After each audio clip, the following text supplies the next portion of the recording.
खुलुमबाय स्टुडियाव दं आं भाग्यश्री बसुमतारी। गहपुर हालामनि सिङाव थानाय हालदैबारि गामि आरो गेवलां लाइमोन आफाद आरो सोनाब दखरा दुलाराय बर' फरायसा आफाद जथायै हालदैबारिनि गुवार गेलेग्रा फोथाराव मैया बड'फा उपेन्द्रनाथ ब्रह्मनि 35थि थैनाय सान फालिदों।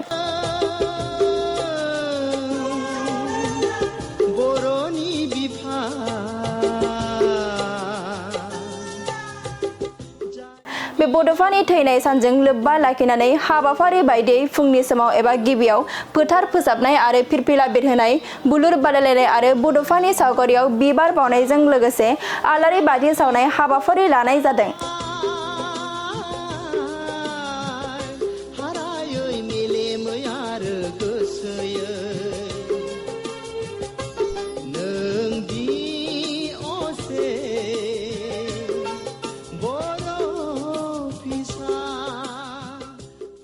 लोगोसे 5000 केन्डेल सावनायजों लोगोसे बड'फानि मुङाव बड'फानि जिउमाया सोरगोआव आलो गोजोनै थाहैनो हानायनि थाखाय 1 मिनिट कन्डलेन्स लादों। बे हाबाफारियाव गाहाय आलासि महरै बिश्वनाथ जिल्लानि दुलाराय बर' फरायसा आफादनि बारग' लोगो आफादगिरि बिरबल बसुमतारी आरो दखरानि बोसोनगिरि, दखरानि गोबां दैदेनगिरिफोरजों लोगोसे दखरानिनो सोद्रोमाफोर आरो गामिनि रायजो राजा बिथांमोनहाबो बाहागो लायो। नैबे हालदैबारि गामियाव मोनाबिलि समाव 35थि बड'फा उपेन्द्रनाथ ब्रह्मनि थैनाय सान बे हाबाफारिखौ सोनाब दखरा दुलाराय बर' फरायसा आफाद आरो लोगोसे नैबे हालदैबारि गेवलां लाइमोन आफाद जथायै खोब गाजा गोमजायै खुंनाय जादों। बे हाबाफारियाव मख'नांगोन गासैबो रायजो राजा हालदैबारिजों लोगोसे साखाथि फाखाथिनि जि रायजो राजा आइमोन आफामोन गोबां रायजो राजाफ्रा बे हाबाफारियाव बाहागो लादों। बेनि थाखायनो आं साबायखर बावगोन। दिनै बे हालदैबारि गामिनि गेलेग्रा फोथाराव साखाथि फाखाथिनि जि रायजो राजा आइफोर आफाफोर बयबो लैहोर लैहोर फैनानै दुलाराय बर' फरायसा आफाद आरो हालदैबारि गामिनि जि लाइमोन आफाद जथायै सामलायनाय बे हाबाफारियाव बाहागो लाफैदों। बेनिफ्राय जों बुजिनो हायोदि दिनैसिम जि बड'फानि सानस्रि आरो सान्थौ बेखौ लानानै बर' हारिया जि थासारिसिम आवगायबोनो हाबाय, बे थासारिखौ फोथांनानै लाखिनांगौआ हारिखौ गेरेमसा खालामनांगौनि जि दायित्व, हारिखौ गोजौ फारसे लांनांगौनि जि दायित्व, हारिखौ फोथांना लाखिनांगौनि जि दायित्व, गासैबो मोनफ्रोमबो जि मावथांखिफोर बड'फाया होलांनाय जि सान्थौफोर सानस्रिफोर बे सानस्रिखौ फोथांनानै लाखिनायाव दिनैहाय बे रायजो राजाफोरनि नुजाथिनायनि गेजेरजों जों मोनथिनो हायो जे सानफा एफा बड'फानि जि सानस्रि आरो सान्थौ बेनि सायाव गोथौयै बुजिनो नाजानाय जि नुथाय, बे नुथाया दिनै लासै लासै बारानिफ्राय बारा जाबोदों। आं सानो फैबाय थानाय समाव उन्दैनिफ्राय बोरायजासिम बर' माहारिया जेसेबां सम बर' रायजो राजाफोरा थांनानै थाबाय थायो, उन्दैनिफ्राय गेदेरसिम बोराय बुरैसिम बयनिबो गोसो आत्मायाव बड'फानि जि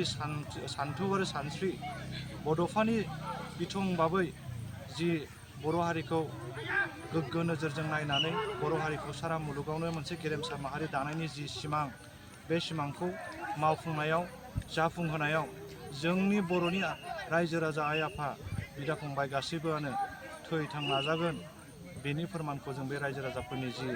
नुथाय बेनि गेजेरजोंनो जोङो हमनो हायो। आं सान्दों दिनैहाय बड'फानि जि सान्थौ आरो सानस्रि बियो गामिनि रायजो राजाफोरनियाव लासै लासै बारानिफ्राय बारासिम गोहोम गोलैबाय आरो बे रायजो राजाफोरनियाव जि गोलैनाय गोहोम, बे गोहोम गोलैनायखौ जों माब्लाबाबो हमथानो हाया। बियो बारानिफ्राय बारा जालांगोन। जेब्ला बड'फानि सानस्रि आरो सान्थौआ साफ्रोमबो रायजो राजानि गोरबो बिखायाव हाबनानै थागोन, अब्लानो बे हारिया गेरेमसा जानो हागोन, अब्लानो बे हारिया जौगासार जानो हागोन, मुलुगाव थांनानै थानायनि बयनिख्रुइबो श्रेष्ठ हारिफोरनि गेजेराव मोनसे जानो हागोन होननानै आं मिजिंथिनो हायो। दा बेखायनो आङो बे बुब्लियाव बाख्नायनांगोन दिनै बड'फानि जि बिमुं, बे बिमुंखौ सोरजिनो थाखाय बे बिमुंनि मुङै सारा मुलुगनि दरबाराव बिथांनि बिमुं आरो सान्थौ आरो सानस्रिखौ रैखाथि रक्षना होनाय आरो फोसावनाय, गोसारहोनाय, मोनथिहोनायनि जि मोनसे थासारि, बे थासारिया दिनै बर' माहारिनि गेजेराव सौफैबाय होननानै जों बुंनांगोन। दिनैनि गेजेरावनो दिल्लीयाव मोनसे बिथांनि मुङै मोनसे मख'जाथाव लामा अपेनिं खालामनाय जादों, बेखौ जों खोनानो मोन्दों आरो जोङो मिडियानि गेजेरजों नुदोंबो। आरो फैबाय थानाय समाव बड'फानि गेजेरजों, बड'फानि सान्थौ आरो सानस्रिनि गेजेरजों जे सारा मुलुगनाङै बर' हारिया मोनसे गेरेमसा हारि हिसाबै मोनथिसार जागोन, बेखौ जों जेब्लाबो मिजिंथियो। आरो इयुनाव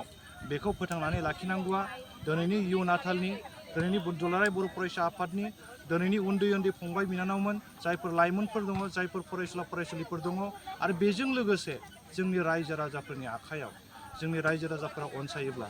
जोंनि जेनेरेसनफोरा जुदि बेखौ अनसायोब्ला, बड'फानि सान्थौ आरो सानस्रिखौ फोथांनानै लाखिनो बयबो एकदम गोसो बोलो होथाबनानै नाजायोब्ला, आं सानो फैबाय थानाय समाव बर' हारिया गेरेमसा जागोन, बर' हारिया जौगासार जागोन आरो सारा मुलुगनिनो जौगानाय हादोरफोरनि गेजेराव, जौगानाय हारिफोरनि गेजेराव मोनसे जागोन होननानै जों बुंनो हायो, मोनसे हारि जागोन होननानै जोङो मिजिंथिनो हायो। जोबथारनायाव आङो खावलायगोन नोंथांमोननि मिडियानि गेजेरजों सारा बर'फोरनि गेजेराव मोनसे प्रसार जाथों, बयनिबो रायजो राजाफोरनि गेजेराव मोनसे मेसेजआ थांथों, जाहाथे बयनिबो गामिफ्रा, जाय गामिफोराव एसे एनै सानज्रिनाय दंमोन, बे रायजो राजाफ्राबो, जोंनि गहपुर हालामनि रायजो राजाफ्राबो जायफोर गामिफ्राव दिनै मोनाबिलि समाव जेवारि बाथि, आलारि बाथि फोजोंनो थाखाय दुलाराय बर' फरायसा आफादा खावलायहरदोंमोन, बेफोर हाबाफारिफोरखौ बबेबा गामियाव जुदि लानो हायाखैब्ला, फैबाय थानाय समाव जाहाथे जोंनि माहारिनि गेजेराव बड'फानि जि सानस्रि, बे सानस्रिखौ फोथांनानै लाखिनायनि आरो बिथांनि जिउमाया सोरगोआव आलो गोजोनै थानानै बर' माहारिखौ जेब्लाबो नायहरबाय थाथों, बेखौ जों मिजिंथिनानै बिथांनि जिउमानि गोजोन सान्थिनि थाखाय आरो हारिनि जौगासारनायनि थाखाय खेबसे सानहरफिननानै जाहाथे बयबो रायजो राजाफोरनि नसुङाव, लामा लांगोनायाव बिथांनि जिउमानि जि आगोमा नेरसोन, बेनि थाखाय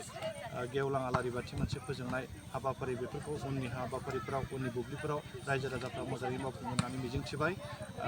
बेखिनियानोसै।